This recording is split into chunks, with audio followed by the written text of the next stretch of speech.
Court is now in session. All rise. This is Order in the Court, an inside look into college basketball on the West Coast with veteran announcer Ted Robinson and the Pac-12's all-time leading scorer Don MacLean. So please be seated. Order in the Court. Here now are Ted and Don. All right, we bang the gavel. It is Order in the Court for this college basketball week, the last week of January. Don, we're getting to the point now because this coming weekend, kicks in Feb, and that's when we start really focusing net ranking, which has now become the sort of the biblical number for college basketball, but conference seeding, conference tournaments, and all that stuff. And I finally have it on. I have my Cougar Crimson and Gray on, nice, repping. Yep, you were involved with the Oregon State games last weekend, but let me start because we've started with the Beavs the last couple of weeks. Let's start with the Cougs because they obviously had a rough weekend.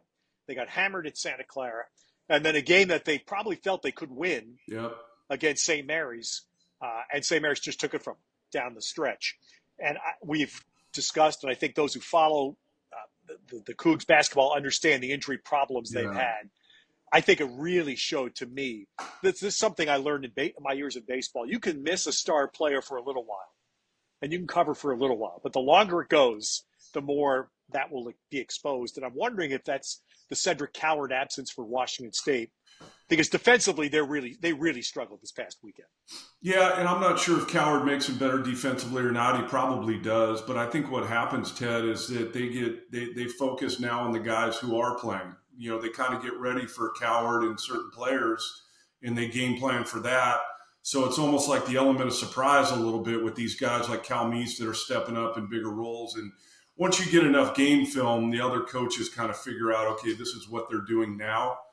But I think, you have to give David Riley credit that they're still competing because a lot of teams, you start losing and you've lost players to injury, the bottom kind of falls out. But that doesn't seem to be the case. I mean, you said Washington State had a chance to beat St. Mary's at home. Yeah.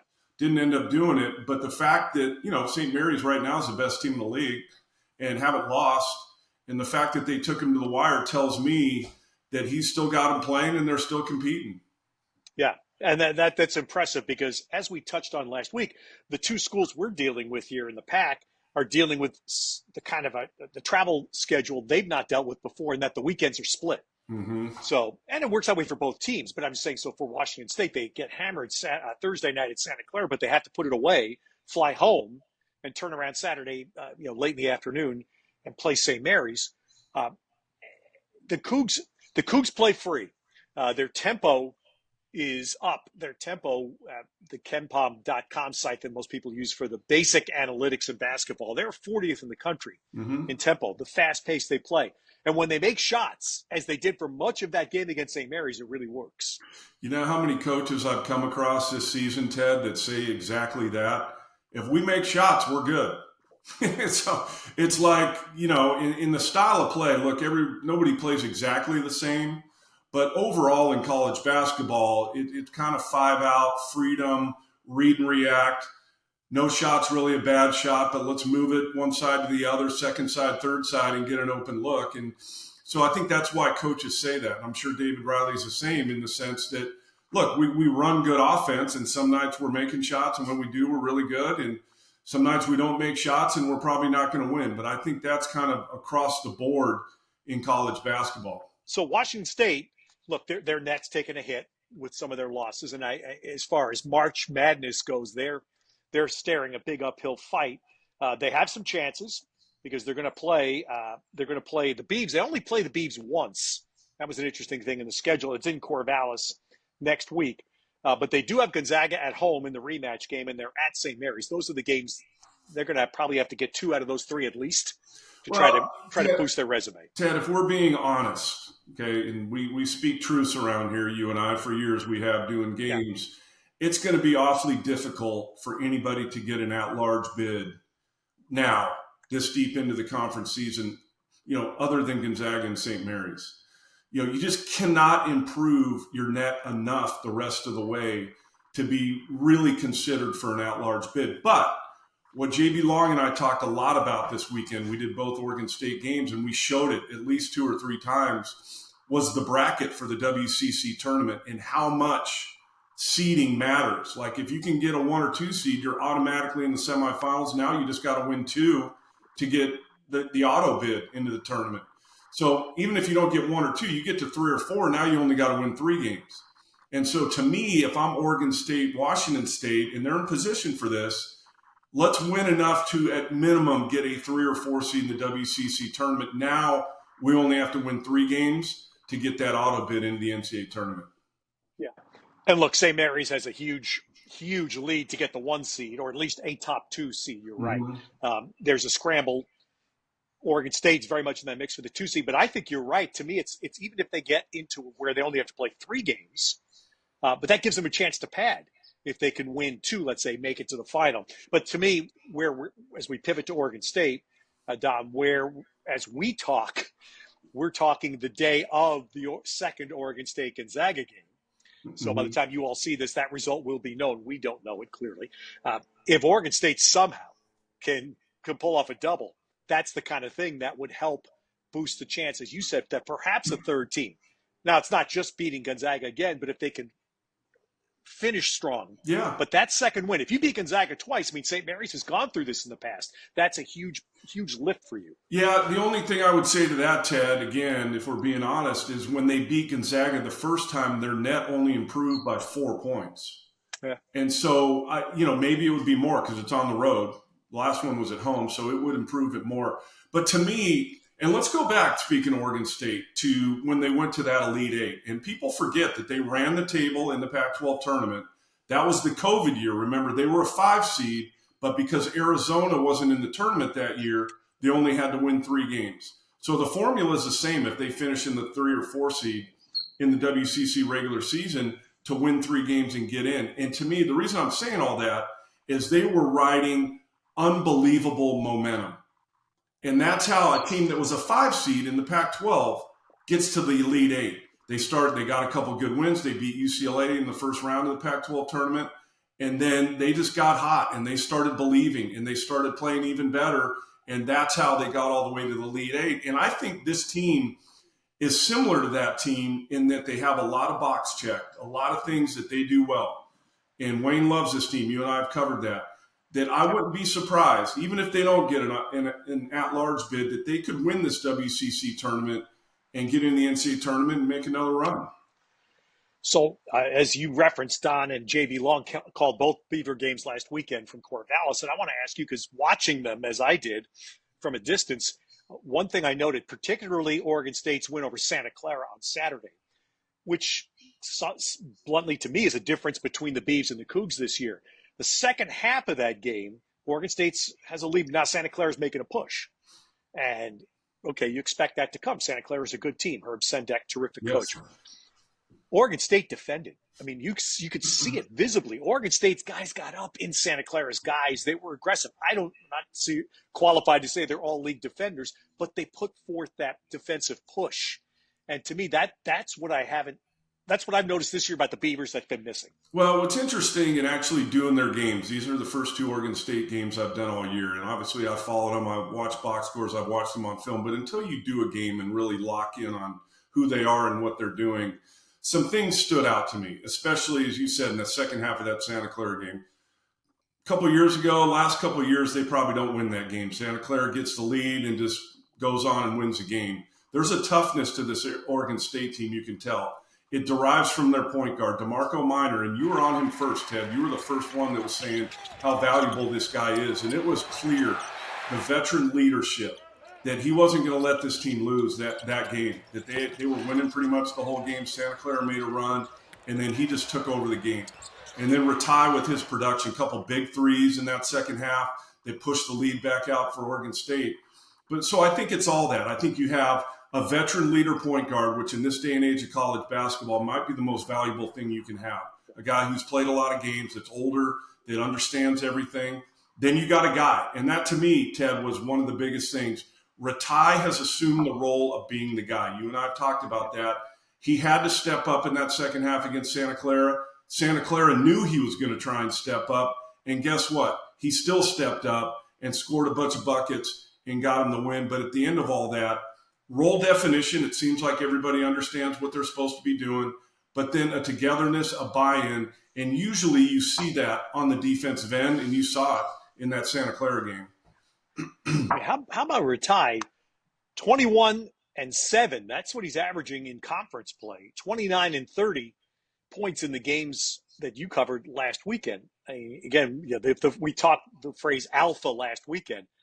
That's alpha in capital letters, isn't it? Well, and they know he's coming. That's what was impressive to me is Santa Clara knew that, he's going to probably get 20 if they run a bunch of stuff for him, and he still did. And the thing about Rataj, which again stood out the first time really locking in on him and watching him, is fours can't guard him. And they play him at the 4, I think, for that reason, because he gets it at the elbow or on the wing, and big guys just can't stay with him. And then you put smaller guys on him, and he runs them down to the block. So he's a matchup nightmare in that sense. He almost forces you to run a second defender at him. Then that puts your defense in rotation, and if Oregon State's moving it, they're going to get wide open threes. And Nate Kingz is playing awfully well, too. We should mention him. In his perimeter shooting, almost 50% from the three-point line this year. So Rataj becomes a matchup nightmare, which changes defenses. And, again, if you have a team that's willing to sacrifice and is unselfish, and Wayne told me that, and it's clear they have that team, you're going to be pretty good on the offensive end, but it's really predicated on Rataj being the guy. And when they don't double him, he has to score, or at least try and score. And I think Rataj has found that balance of, okay, you're going to play this guy on me, I'm going to score on him. You're bringing a second defender, I'm throwing it out opposite, we're going to move it and get a wide open three. So you hit a great point. Point guard in minor, alpha, now scorer Rataj. Nate Kingz, who we really haven't talked much about, guy that didn't play last year, steps up for the first time. He's the guy, especially when the Beavs beat Gonzaga in Corvallis. He really hit some dagger threes against them in the second half. Fala, it didn't seem like Fala was as big a factor this past weekend, but low post stuff. For him, what did you see? Didn't play Thursday. He was in concussion protocol and didn't clear. So he didn't practice all week, and I think that was part of it. Wayne kind of limited his minutes against Santa Clara. But what was clear in the first half when he came in, they immediately posted him like 3 times in a row, and nobody could guard him on Santa Clara. He got in a little bit of foul trouble. I think that was part of the reason he didn't play as much. But I chalked that up to, him not practicing all week, didn't play Thursday. But, he's a factor for them. And so now you post up Fala. Are you going to double him? Okay, you're not. So now we got Rataj on the opposite elbow. He can go to work on the other guy. So it's a really good balance offensively. And they have enough perimeter shooting to kind of tie that whole offense together.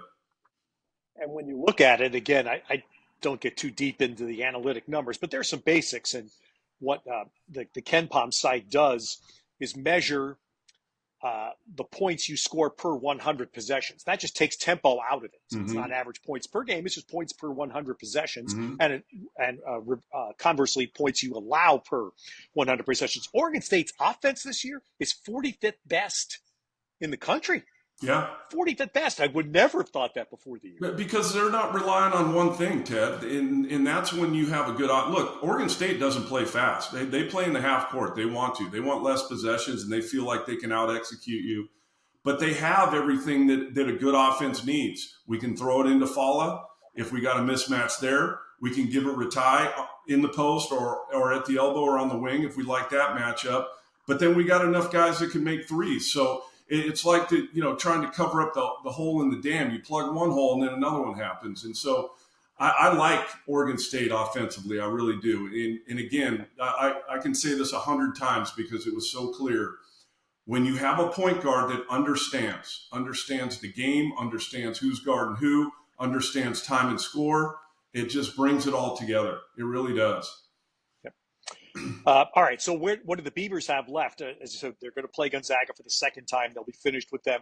They still have 2 games. They have a home and home left with St. Mary's.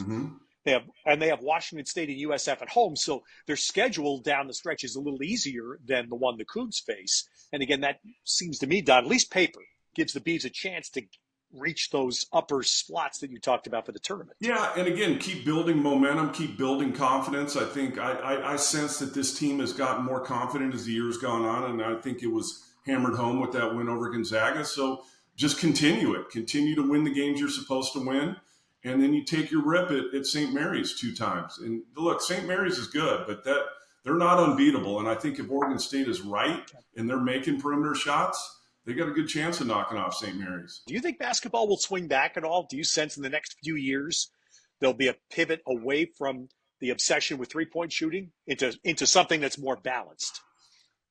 No, unless they change the rules, if they move the line out. I think the college line could be the NBA line. I think players have gotten good enough that line's – and they moved it back. It used to be the old high school line, and now it's 22-9. The NBA line's 23-9.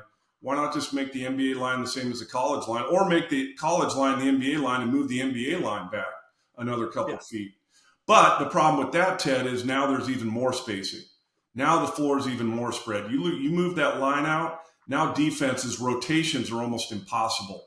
Whereas if a guy's help side on the baseline, he's got to get back out to a longer line. That's really difficult. And what that would do, because there's a break, in the NBA line, there's a break in the corners to make that line straight to the baseline. Now you got to widen the court to make the line farther out. So now if you widen the court, there's even more spacing. So does that create less threes and more driving and more post-ups? Maybe. But the way NBA players have gotten so good from way beyond the NBA line, you just don't know if that would have the impact of less threes. But to me, it's worth a try. You're right. No matter how far you push the line back. I mean, the games we did for years at Pac-12, we'd always talk about it. You go out and watch guys warm up in college games. They don't shoot from the three-point line. They shoot from beyond the three-point line because they're trying to show the big boys, they're watching them, I can make that shot. Exactly right. It's exactly right. Is the international court wider, or is it the same width? No, I think it's the same. The lanes narrower. The lanes are wider, right? Or they're wider. Right. They're wider. The international lane is wider. Yeah, it's wider. You're right. But the actual width of the court is 94 by 50 still. I think so. I've never heard that. I've heard people talk about lengthening the court before or raising through the years you'd hear those. I've never heard anybody talk about widening. That would be well, you would have to. If you want to move the line back, you would have to. Yeah. Yeah. No, you're right. And I'm just thinking right now how Adam Silver and all of the owners in the NBA would say, how much money do I sell for each one of those courtside seats? Exactly. All right, Don, can we say next week, can we get story time back? I think we can. I think it's time. We needed to get our feet wet and get all our stuff on, and then we'll get a good story going next week. Here's a bargain. I'll bring Soapbox back. Good. And then you can soften my edge by a nice little story time to finish, make everybody feel good. No doubt. All right. Join us next week, everybody, for Order in the Court.